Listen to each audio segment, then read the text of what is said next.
Hello guys, nakita nyo na ba ito sa YT ni Ate Aya na si Ate Elaine na missing or Elaine is missing. Ganun guys.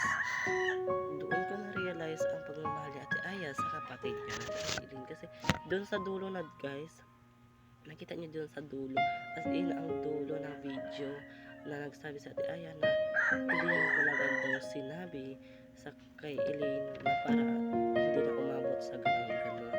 Parang doon ako